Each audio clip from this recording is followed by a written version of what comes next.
石巻市の NPO 法人虹色クレヨン柴田茂樹さんです。テーマは命の使い道。2011年3月11日午後4時30分、その日石巻は雪が降っていた。門脇小学校に残っていた人は全員避難させた。全員助けた後、校庭の方から助けてというおばちゃんの声が聞こえた。行きたくなかったけど、でもしょうがないから瓦礫の山を登っていった。火事がどんどんすごくなってる。周りはいつ爆発するかわからない。そんな中でおばちゃんは私の毛皮がなんて言ってる。うるせえって言ってやった。水でずぶ濡れのおばちゃんを抱えて助け出した。我が家では何かあった時には門脇小学校に避難することに決めていた。甥っ子、姪っ子も門脇小学校に通っていた。しかし門脇小には小学生がいなかった。家族も見つからなかったからみんな逃げ遅れたんだと思った。絶望した。その時、ああ、俺は一人ぼっちになっちゃったなと思った。家族がいない。でも家族の代わりってわけじゃないけど、その分周りの人を助けようと思った。崖の下、崩れた家の屋根に人がいる。下からは火の手が上がっている。助けてって声が聞こえる。一人じゃどうすることもできない。近くにいた避難した人たちに声かけて、ロープで崖から降りて瓦礫を渡って2階から助けた。見える範囲はみんな助けた。重いおばあさんは2人がかりで運んだ。至る所で爆発があり、助けたばかりの人の家々が燃えていく。火の向こう、瓦礫の奥、そこにいたのが家族だったら行ったかもしれない。けど知らない人を助けに行くことはできなかった。それから2、3時間後にはそこは火の海になった。もう俺はその場にいた人たちを助けられたからよしとする。でもやっぱりそこには確かに人はいたんだ。いっぱいいた。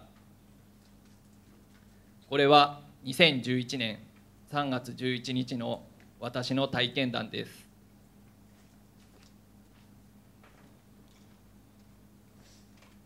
自己紹介をします。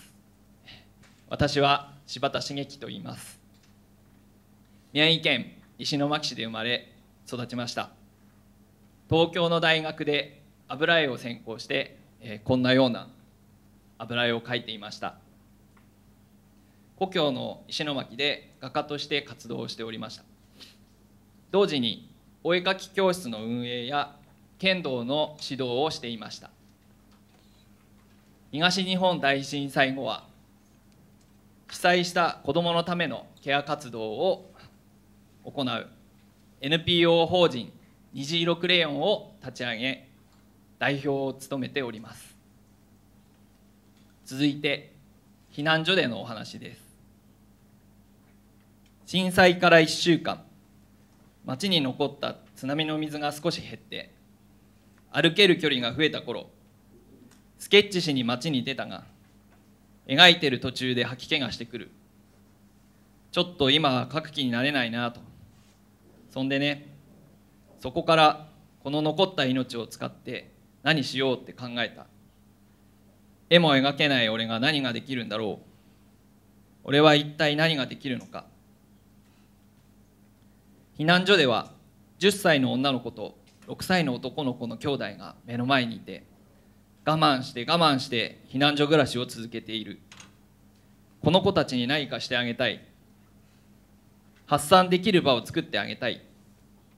そしたらお絵かき教室しかないな。そんで心のケアだべなと。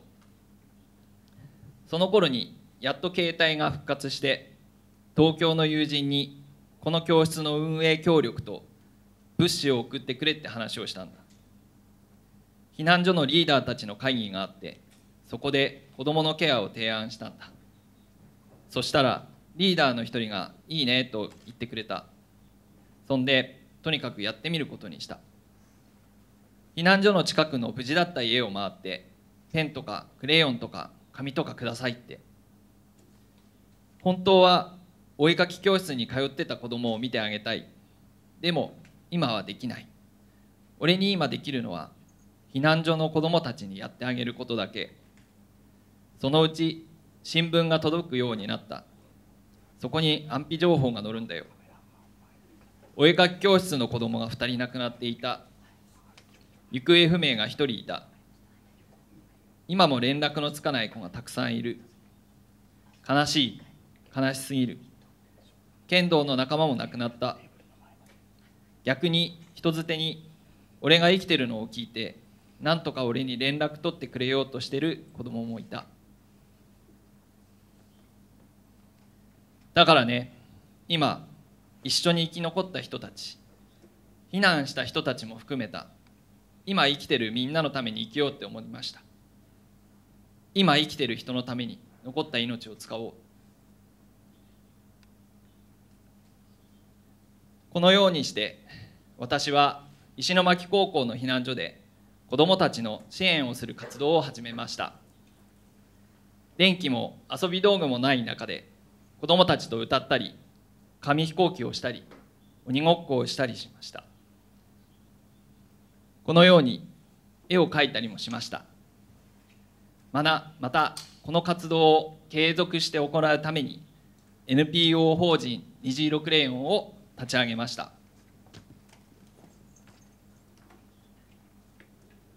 そして今私はこういうビブスを着て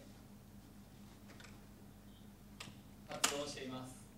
子どもたちからはおんちゃん師匠って呼ばれています。現在では避難所から仮設住宅や地域の集会所に場所を移し、遊びを通しての子どもたちの心のケア活動を行っています。この3年間、子どもたちの心に寄り添うことを大切にしてきました。1493回の活動を行い、2万75人の子どもたちが参加し、7277人の方がボランティアとして参加してくださいました。その中で感じた変化が大きく2つあります。1つ目は子どもたちの心の変化です。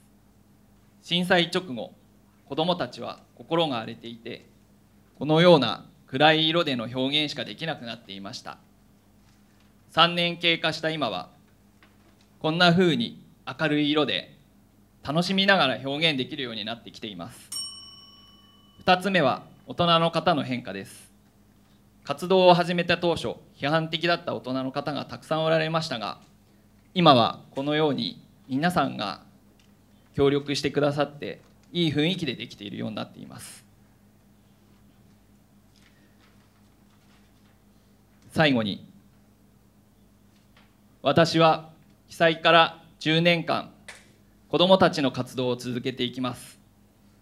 そしてこの活動を通じてこれからの石巻を子どもたちの笑顔であふれる素敵な街にしていきたいと思っています。私の生まれ育った石巻のために。